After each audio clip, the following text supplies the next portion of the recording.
Offering prayers. Om Ajnanatimmirandhasya Jnananjanashalakaya Chakshurunmilitam Yena Tasmai Shri Gurave Namaha. Shri Chaitanya Manobhishtam Stapitam Yena Bhutale Swayam Rupaha Kada Mahyam Dadati Swapadantikam. Nama Om Vishnupadaya Krishna Presthaya Bhutale Srimate Bhaktivedanta Swami Namine Namaste Saraswate Deve Gauravani Pracharine Nirvishesha Shunyavadi Paschatya Deshatarine Namo Mahavadanyaya Krishna Prema Pradayate Krishnaya Krishna Chaitanya Namne Gaurutushe Namaha Panchatattvatmakam Krishnam Bhaktarupa Swarupakam Bhaktavataram Bhaktakyam Namami Bhakta Shaktikam He Krishna Karuna Sindho Dinabandho Jagatpate Gopesha Gopika Kanta Radha Kanta Namostute Tapta Kanchana Gaurangi Radhe Vrindavaneshwari Vrishabhanu Sute Devi Pranamami Haripriye Vanchakalpatarubhyascha kripa sindhubhya eva cha patitanam pavanebhyo vaishnavebhyo namo namaha. Jai Shri Krishna Chaitanya Prabhu Nityananda Shri Advaita Gadadhar Shri Vasadi Gaura Bhakta Vrinda Hare Krishna Krishna Krishna Hare Hare Hare Rama Rama Rama Hare Hare. Mukam karoti vachalam panghum langayati girim yat kripatamaham vande paramananda madhavam Sri Chaitanyam Ishwaram Sri Gurum Dinatarinam. Hare Krishna, dear devotees, welcome. A very good morning, Gaur morning as we call it. So yesterday's shloka we saw that how Vyasdev was able to see into the future and determine the fallen state, very fallen state of the people of Kali. They are very fallen souls. So I need to do something or write something in order to this. People don't have memory, so I have to write down all the scriptures. They can't remember anything, right? And since you all may not remember anything, that's why I told you what we did yesterday. So yesterday's class was Kali Yuga souls don't remember anything. Yes, that was the theme. So let's find out what's going to come ahead. Requesting devotees' participation in terms of shloka recitation. Few devotees can recite after I recite. Yes. Chaturhotram karma shuddham prajanam vikshya vaidikam vyadadad yajna santatyai vedamekam chaturvidham. Chaturhotram karma shuddham prajanam vikshya vaidikam vyadadat yajna santatyai vedam ekam chaturvidham. Chaturhotram karma shuddham prajanam vikshya vaidikam vyadadhat yajna santatyai vedamekam chaturvidham. Yes, Nisha Prabhu, please start. Hare Krishna Prabhu, and pranams. Thank you. Chaturhotam karma shruddham prajanam viksha vedikam vyadyadyatsya gya santatyai vedamekam chaturvidham. Hare Thank you Krishna. so much. Yes, Sachidanand Prabhu. Hare Krishna Prabhu. Chaturhotram karma suddham prajanam viksha vedikam vyadhad yagya santyaye santatye vedamekam chaturvidham. Hare Krishna. Mother Shalini. Hare Krishna Prabhuji. Chaturhotram karam shuddham prajanam vikshya vedikam vyadadad yagna santatyai vedam ekam chaturvidham. Haribol, thank you. Anang Manjir Prabhu, last. Hare Krishna Prabhuji, Dandavat Pranam.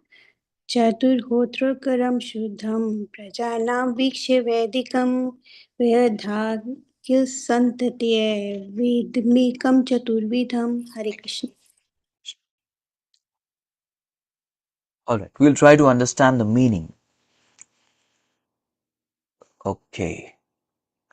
So what has Vyasadeva done? Now, in order to facilitate the proper spiritual learning of these people in the age of Kali, now Vyasadeva has to do something, right? So Vyasadeva, now he has decided, okay, let me start from here. So what Vyasadeva did? Yes. Vyasadeva could see Chatur Hotram. Chatur means 4 and Hotra means the sacrifices, the fire sacrifices, or the 4 sacrificial fires, right? So he could see this. Karma Shuddham. And why these sacrifices are meant? These sacrifices are meant to be performed by everybody who is doing karma, right? You do karma, you get karma bandhan. So in order to purify that bondage that comes from karma, karma shuddham, for the purpose of purification of that work, chatur hotram karma shuddham, prajanam viksha. After he praja means the people of Kali. Praja in general means citizens, but people in general, the general populace. Prajanam viksha. After seeing this general populace, Vaidikam vyadadat yajna santatyai. Okay. So he could see that the Vedas, the Vaidikam, it is made into, yes, the Vedas give sacrifice. The Vedic process talk about sacrifice. So Santyatyai, he decided, let me expand this, let me elaborate. So Vedamekam Chaturvidam. So he is the one who divided the Vedas into, expanded, divided, all is same, into 4 divisions. So what Vyasadeva did was that yes, originally the Veda was one. Some versions say original Veda is Yajurved, some versions say the original Veda is Atharva Ved, both are there, reference. So which is the original Ved? Doesn't matter. One of them is the original Ved, but later on what did Vyasadeva do? Vyasadeva did the categorization and little elaboration. Just like for example, someone goes to the grocery, and in the grocery you have a bag where the broccolis are put, yes, capsicums are put, carrots and potatoes, everything together. But later on after coming home, we segregate into 4 different parts. Okay, broccolis together, carrots together, potatoes together, and capsicums together. Okay, let's segregate. That segregation is something that Vyasadeva did, the division of Vedas. And thus he made the 4 Vedas, which are Rig Veda, Yajur Veda, Sama Veda, Atharva Veda. So like that. So now this is the beginning, the first thing that Vyasadeva did, categorization of the Vedas. Yes, somebody would like to read the translation?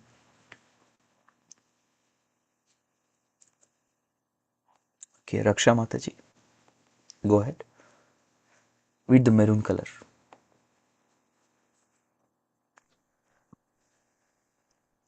Hare Krishna.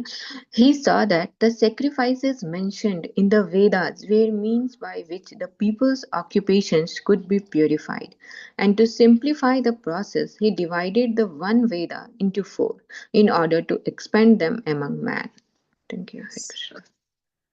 Thank you. Yeah, a little bit of commentary. Vedic rituals and rites are something which are purifying, Shuddham. Yes, and especially this is meant for whom? The general population, Prajanam. The transcendentalists are only 3 categories: the Jnanis, the Yogis, and the Bhaktas. They are transcendentalists, they are spiritualists. But in this particular era, or even in general, you will not find so many of them being spiritual. Not everybody is Jnani, Yogi or Bhakta. They don't come in that category. For such people, what is the purificatory process? For such people, Vedic rituals are the purificatory process. Right? And these 4 Vedic sacrifices, especially it has the 4 very wonderful Brahmanas, the 4 leader Brahmanas, they come. The first Brahmana is called as the Adhavaryu Brahmana. So Adhavaryu Brahmana does 2 things. He is the one who recites mantras of Yajurveda, and by reciting the Yajurveda mantra, what happens? there is the fire lights up. There is no matchbox, matchstick fire or stone fire. You rub stones together and produce the fire. No, that is not there. By recitation of Yajurved mantras, he invokes the fire and he also prepares the items for the sacrifice. That is the function of Adhavaryu. First to begin and then keep preparing the items. Adhavaryu. The second one is the Udgata. Udgata, what he does? Udgata recites the Samaved. So he is reciting the Samaved and he is the one who corrects the irregularities in the recitation. So he is the one who is leading the recitation, Samaveda especially. Then there is Hota. Hota is the person who is giving the oblations. At the right time he offers whatever Adhvaryu is preparing the items, he offers it at the right timing by the recitation of mantras from Rigveda. Yes, Rigveda. He is expert at Rigveda. Right? And then above all of them, there is the knower of all four Vedas or the Atharva Veda, the original Veda. Such a personality is called as Brahma. So he is the overall supervisor. Yes, overall supervisor. And now in the age of Kali Yuga, these four Brahmanas will not be there. And people will not have so much of memory. Even if now if I ask you, please name all the four Brahmanas, you will all turn off your videos. No, Prabhu, video off. We will not. Right? We are not there. So these four Brahmanas, even if their names are so difficult to remember, people don't even know names of four Vedas. We are not talking about four. Please recite all the 1 lakh slokas of the Vedas. 10 to the power 10 slokas are there in Vedas. We are not asking all slokas. All we are reciting is 4 names of Vedas. Prabhu, that also we don't know, Prabhu. Yes, qualified. Congratulations, your Kali Yuga souls. Congrats. So, if you see, in order to santatyai means to continue this, I need to write. So, Vedas were first time put in written format. Okay, purport somebody would volunteer to read. Okay, we'll have Her Grace Dayamai Radha Prabhu. Everyone will get a chance, don't worry. Keep your hands up. Please start. I'm just waiting. Thank you. Purport. Formerly, there was only the Veda of the name Yajur, and the 4 divisions of sacrifice were there specifically mentioned. But to make them more easily performable, the Veda was divided into 4 divisions of sacrifice, just to purify the occupational service of the 4 orders. Above the 4 Vedas, namely Rig, Yajur, Sama, and Atharva, there are the Puranas, the Mahabharata, Samhitas, etc., which are known as the 5th Veda. Sri Vyasadeva and his many disciples. I'm so sorry. Yes, you can continue from here. And his many disciples were all historical personalities, and they were very kind and sympathetic towards the fallen souls of this age of Kali, such as the Puranas and the Mahabharata were made from the related historical facts which explain the teachings of the 4 Vedas. There's no point in doubting the authority of the Puranas and Mahabharata as part and parcels of the Vedas.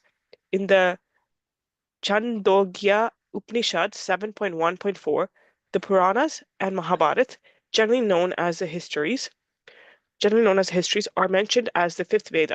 According to Srila Jiva Goswami, that is the way of asserting the respective values of the revealed scriptures. Thank you. We are not just going to cover this verse, we'll cover more verses, so more devotees will get opportunity to read. No worries. So what is mentioned here? The 4 Vedas are there, but Prabhupada is saying there is one more Veda, Panchama Veda it is called, and that is the branch of Smritis. Smritis contains Puranas, Itihasas, Samhitas. Puranas are old, Puran, the very meaning of Puran means very ancient and old. Nobody can ascertain the time. One of the oldest Puranas is Matsya Puran, they say. It was spoken many years ago and then it is recalled and it is recorded. Puranas. Then there are 18 Puranas and we are going to see how the Puranas are also going to be divided. 3 for each mode of public. General population is usually in Sattvagun, Rajagun, Tamagun. So they have 6 each. 6 3s are 18 for people to elevate and come ultimately to the mode of goodness. So we know this. And then there is Itihasas. Itihasas are histories like Ramayana, Mahabharata. They are Itihasas. And there are Samhitas, Yajnavalkya Samhita, there is Manu Samhita. Yes. So these are all different kinds of smritis or samhitas which are there. So we should not neglect this. There are certain Mayavadis who say that we only believe the Shrutis, that's it. The Puranas, we don't consider that version. But whenever we talk of Shastra Chakshu, what is a Shastra Chakshu? Shastra Chakshu means seeing things with the vision of scriptures. So a Brahmana is supposed to have this Shastra Chakshu, seeing with the scriptures. And just like we have two eyes, the two eyes of Brahmana, one eye is Shruti, one eye is Smriti. So imagine there is no Smriti. What happens? A huge part of our vision is blocked. We don't get the complete vision, right? And thus it is very important for all of us to understand that the Puranas, the Itihasas, Samhitas, the Smritis, which even come from the remembrance of the sages, that is considered as the Panchama Ved in the Chandogya Upanishad. There is a reference, right? So we should never doubt the authority of Puranas. Oh, this is the lower authority. This is the higher authority. Shruti is a higher authority. Puranas are lower authority. To consider this is a sort of an offense, fourth offense, because we are blaspheming the Vedic literatures or literatures and persons of the Vedic versions. So it is that kind of offense, and that will not be able to chant properly. Our naam will be aparadna. So we should take care. Alright, we'll go ahead. Now the next section is all going to tell us about Vyasadev's work. So now what he has done? In verse number 19, he has divided the Vedas. Now let's see. Rig Yajus Samatharvakya Vedas Chatvara Udahrita Itihasa Puranam Cha Panchamo Veda Uchyate. Okay, same thing that Prabhupada has mentioned here is there. Who would like to read? Someone like to read? Translation?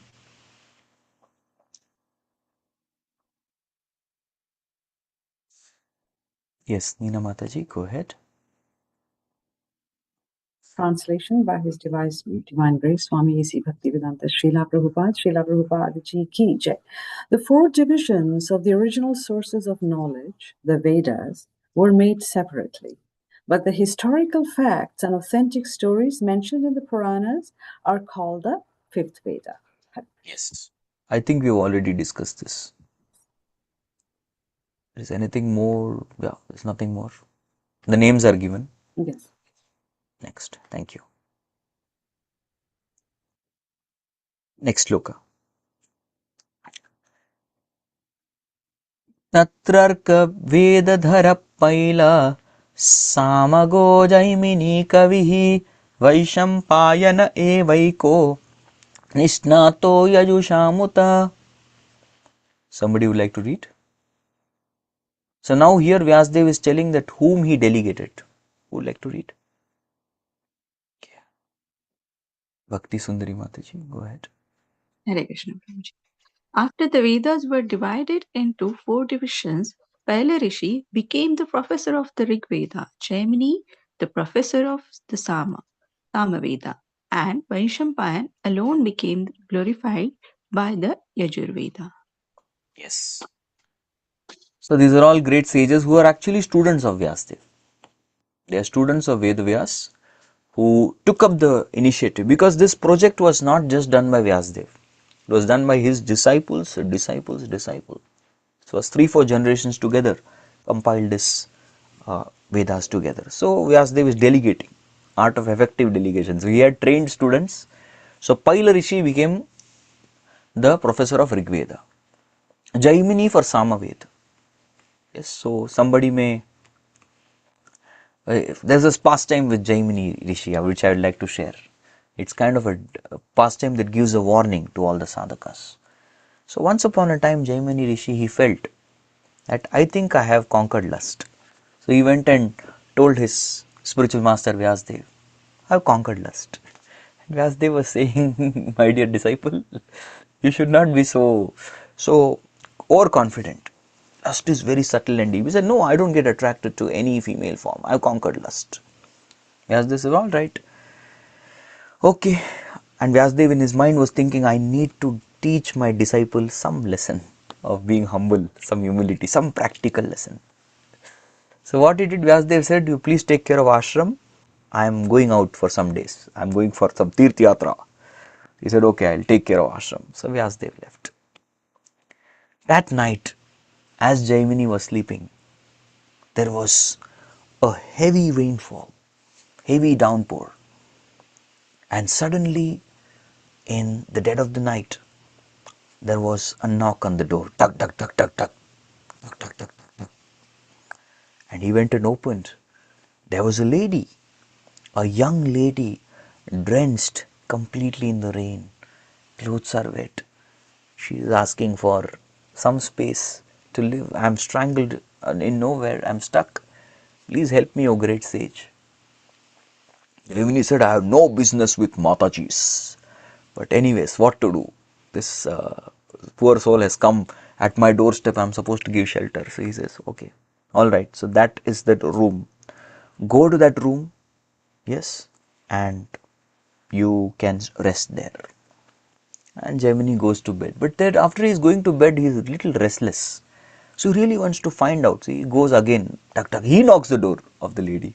The lady opens. He says, you have enough water, you have a blanket, you have all this facility. She says, yes, yes, I will adjust. I will take care. Again. He goes to sleep, but he is restless. Again he goes there. Tuck, tuck, tuck, tuck, tuck. She opens. Do you have enough prasadam? You hungry? She said, yeah, I'm fine. I'm totally fine. You don't have to worry about me. And now Jaimini was understanding. He's thinking, oh my God, I think I'm getting attracted. So let me tell her, oh lady, even whoever batters the door, even if I batter the door now, do not open. Yes, and next day morning, you just leave before even you see me. Just leave from here and go to your place. I'm just giving you shelter for the night. She said, okay, thank you, sage. I'll follow your instruction. And she bolted the door. And Jaimini is not able to sleep. Each time he's trying to catch some sleep, he's remembering that sight of this woman drenched completely in rain. He's remembering that, he's feeling agitated.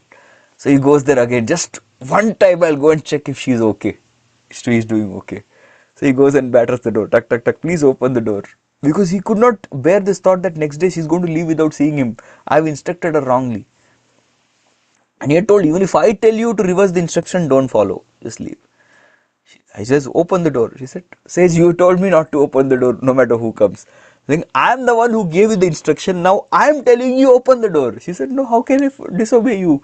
You told me that even if you tell me to open the door, you should not open. Jaimini says, no, please open the door. I really want to see you. I'm desperate. She said, no, I'll leave tomorrow without seeing you. Said, then I'll just wait here. And he waits there. He's not sleeping. And after some time, he's become so restless, he's not able to wait for the morning. He goes on the top of the roof, he's taking off all the thatches, he breaks in and he enters the room. And after entering the room, he's seeing this lady face to face. He's spellbound. The next words that automatically come from his mouth is, will you marry me? And the lady said, how, you are such a great sage and all that. That's all fine, don't worry. Said, you are a big brahmachari who has conquered lust. Yes, that is all there, but then I'm helplessly attracted by you. Please marry me. She said, I will marry you, but under one condition. Tomorrow when the sun rises and the village wakes up, that particular point of time, you are supposed to become a horse. Like a horse, you kneel down. I will sit on top of you. Right? And you are supposed to go all across the village, carrying me on your back and announcing to the whole village that I am a big fool. He said, done, okay, no problem, but please marry me, don't leave me. Said, all right. Then if you do this, I'll marry you. You just go for one round across the village and come back and marry. So next day, as discussed, he becomes a horse, she mounts his top, and he starts going around the village and declaring the whole village, I am a very big fool, I am a book fool, I am a big fool. Like that he goes around, comes back. And after that, the lady comes back to the ashram, the lady gets off, and then he says, so, now oh lady, will you marry me? And in his inner voice she says, yes. So he turns around and he tightly embraces this girl, only to find that, hey, what is this hair? There's some kind of hair. He looks, it was the dadi of Vyasadeva, it was his beard. And it was Vyasdev's beard that was touching him. He says, Gurudev, when did you come? He said, I came yesterday night. So Jaimini understood his mistake. Yes, so this is the Professor Jaimini. Then there is Vaishampayan. Vaishampayan is the guru of Janmajaya, the spiritual master of Janmajaya, who is the son of Parikshit Maharaj. Yes, so just like Parikshit Maharaj learnt Srimad Bhagavatam from Shukadeva Goswami, Janmejaya learns Mahabharata from Vaishampayana. Shri Vaishampayana Uvacha. So Vaishampayan, Vishnu Sahasranam, his name comes many times. So he is Vaishampayana, a great, illustrious student of Vyasadeva. Yeah. So there is a very particular terminology which comes that, these all four, three divisions are mentioned. Rigved, Paila, Jaimini, Sama, Vaishampayana, Yajur.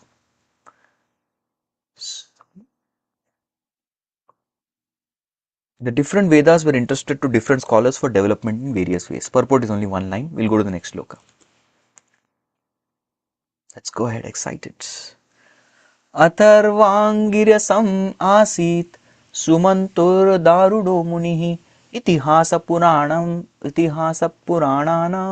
pitame roma harshana. Someone would like to read?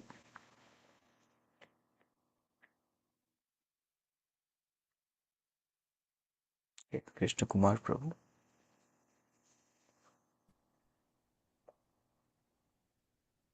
The Sumantu Muni Angira, who was very devotedly engaged, was entrusted with Atharva Veda, and my father, Romaharshana, was entrusted with Puranas and historical records. Yes. So here there is a word Daruno Munihi. Daruna means something very mystical and magical. That is the meaning of Daruna, mystical and magical. So Angirasa Muni was entrusted with Atharvaved, which was mystical and magical, and Pitame Romaharshan. So Romaharshan Sut. So Romaharshan Sut was a person who is the father of our Suta Goswami. He was given the Puranas, and that's how this is continuing. Yeah. Angira Muni was a person who was strict in following the principle of Atharvaved. And if you see many of them, these all rishis, they followed the Vedic principles. That is why they were given the different divisions, and especially Angira here, he was very rigid follower and the leader of Atharvaveda, the Shruti mantras. Yeah. Next. Etarishayo vedam swam swam vyasan anekadha shishyai prashishyai tat shishyair vedascha shakino abhavan. So as we mentioned, Shishyai, Prashishyais, Tat Shishyai. So all the generations together made this project possible. Yes, who's going to read this? Somebody who has not read would like to read? Okay, Meenu Mataji, go ahead. Hare Krishna Prabhuji. Krishna. Yeah, all these learned, sorry, I'm not able to see.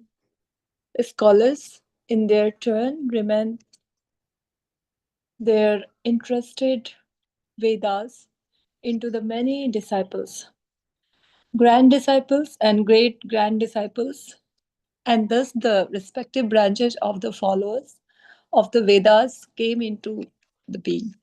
Yes, thank you. So as we know, a particular Brahmana having a particular Gotra, yes, everyone says I belong to this Gotra. Then they ask which Veda?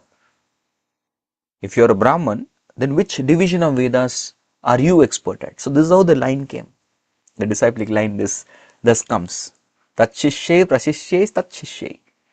So the disciples, the grand disciples, great grand disciples, all these learned scholars. So how many generations?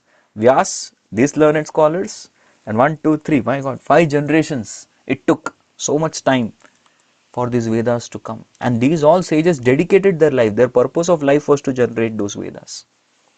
So we can see that what scriptures we have got How much of effort? That is why there are 6 types of rinas we say. Deva, Rishi, Bhutapta, Nirnam, Pitranam, Na Kinkaro, Nayam, Rini, Charajan. So these are the 6 types of rin. We have Deva rin, because Devatas give us the faculties, the senses, the mind, intelligence. They are the ones governing that. Then Rishis. Rishis, we have this Rishi rin. We are indebted to these Rishis and sages because they have given us the scriptures. Of course, we don't read, that is another point.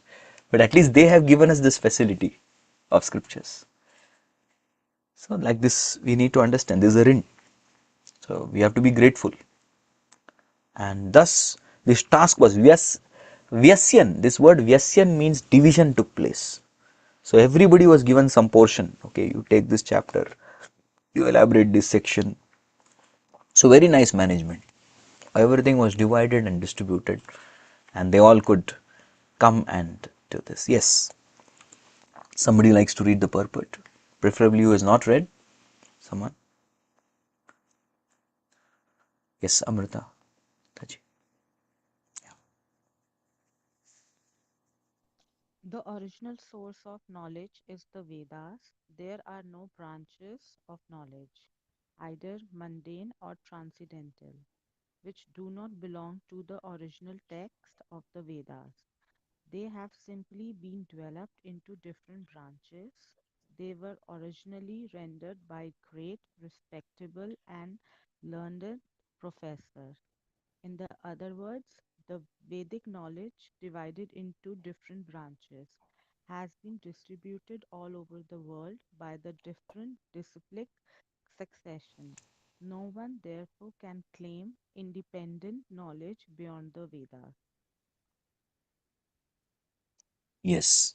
So every single, even Google, knowledge of whatever is available in Google is all coming from Vedas. Material or spiritual, everything is there because that's the meaning of Vedas. As such, Vedas were written down, we have a date. This happened somewhere around 5000 years back.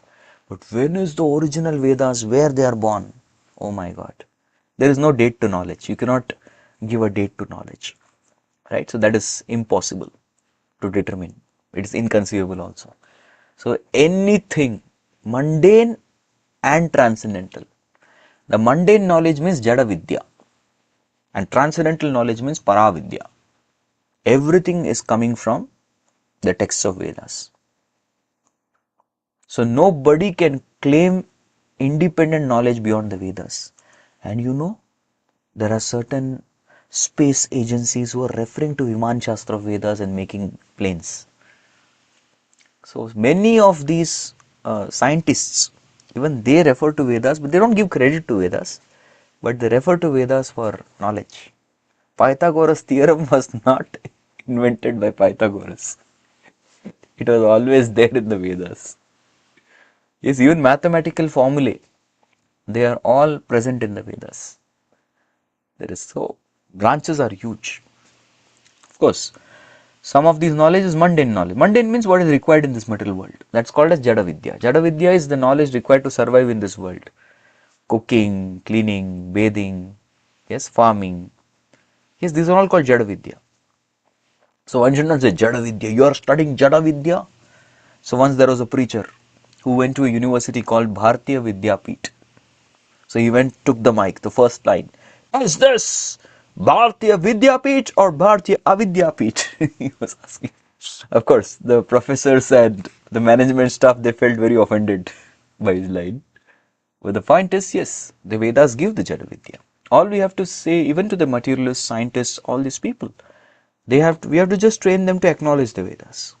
And if they acknowledge the Vedas, they are actually acknowledging the Lord.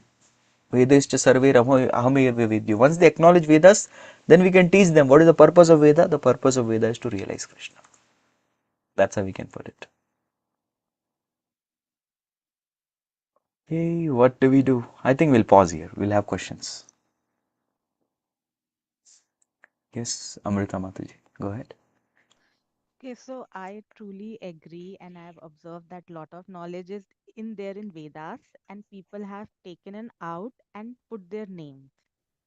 So is it right or wrong to do that?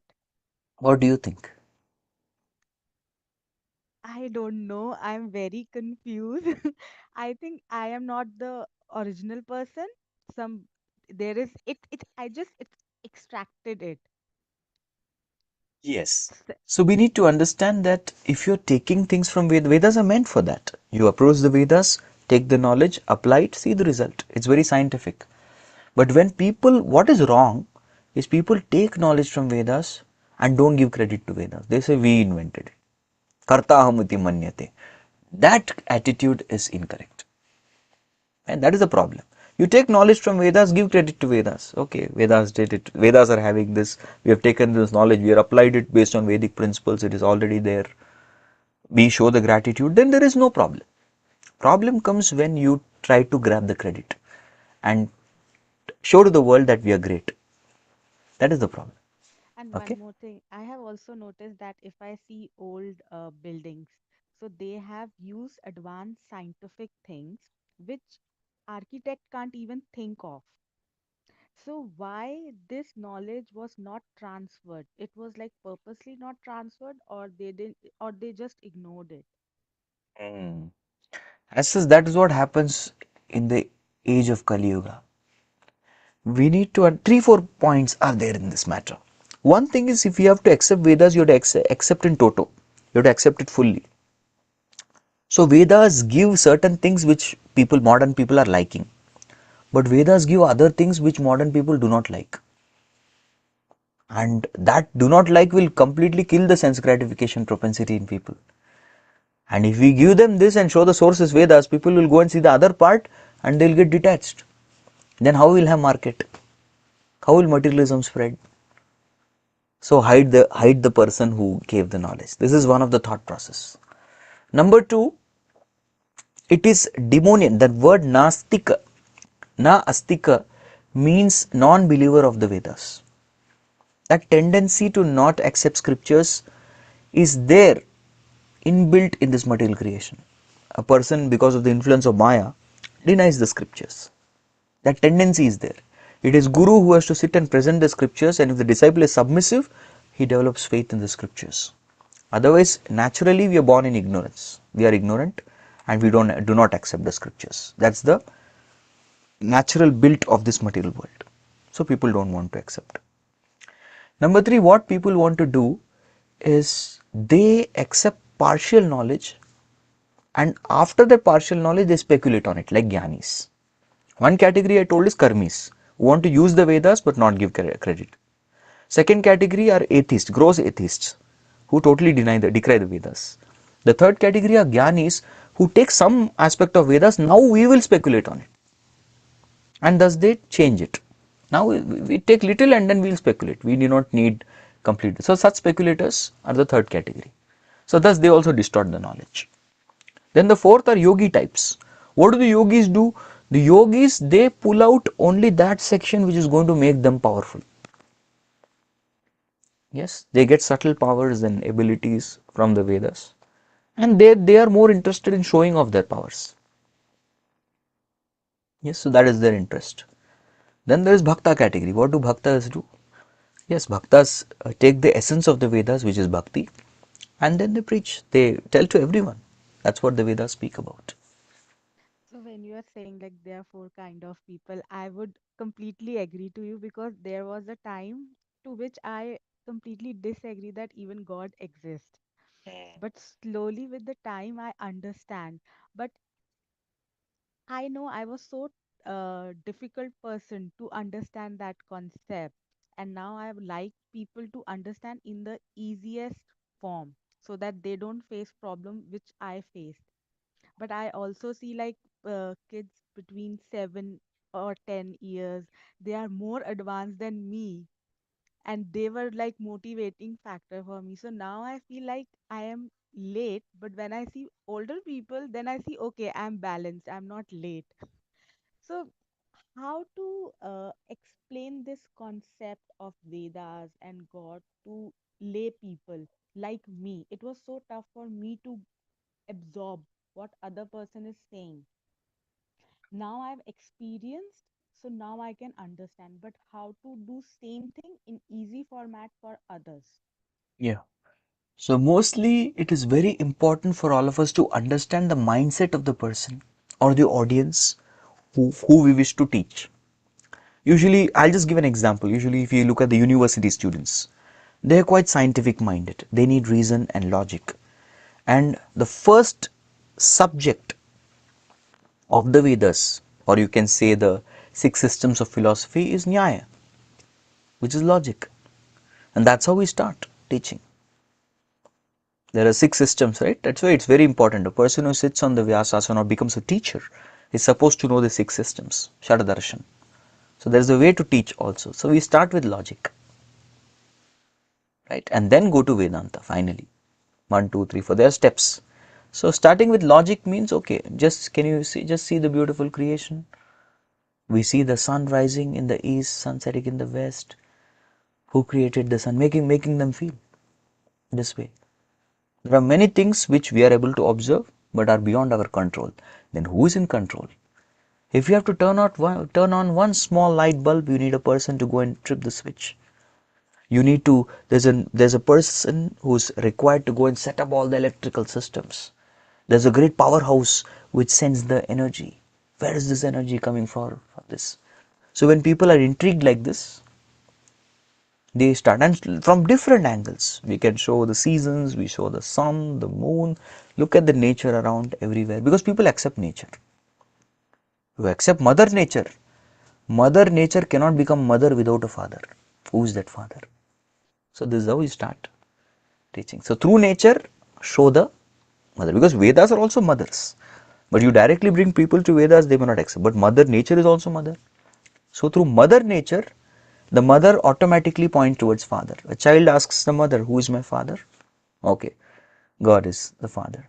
So mother always points. So take to mother, that is nature, and then to father. Take to Vedas, who is also mother, then to the father. That's how we do it. Very beautiful answer. Hare Thank you. Krishna. Hare Krishna. Yes, we'll take question. We have 2 minutes. Dhyami Radha Prabhu. Go Hare ahead. Krishna Prabhuji, could I ask you to clarify? You mentioned the fifth Vedas includes the branches, Smritis, the Puranas, and then the Puranas are for the 3 modes of material nature. Then there are the Itihasas and Samhitas, and that we should not neglect them. And I know for devotees, what you tell us to do is read Bhagavatam, read Bhagavad Gita, read Prabhupada's scriptures. That's good enough for us, because if we try to read Puranas, we won't finish in this lifetime.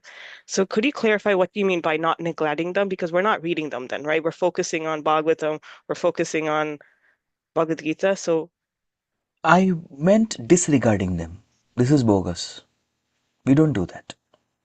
And if you see, the essence of all Upanishad is Gita Upanishad, which we read.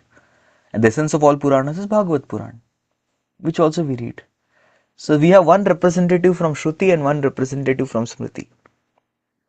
So this both we have. This 2 will become Bhagavat and Gita will become our Shastra Chakshu. No problem. That's what Sri Chaitanya Mahaprabhu said. thank you. Yes. Sri Chaitanya Nityananda Shri Advaita Sita Hari Guru Vaishnava Bhagavata Gita. So Bhagavat and Gita. Okay. Alright. Grantraj Srimad Bhagavatam ki Jai. Jagat Guru Srila Prabhupada ki Jai.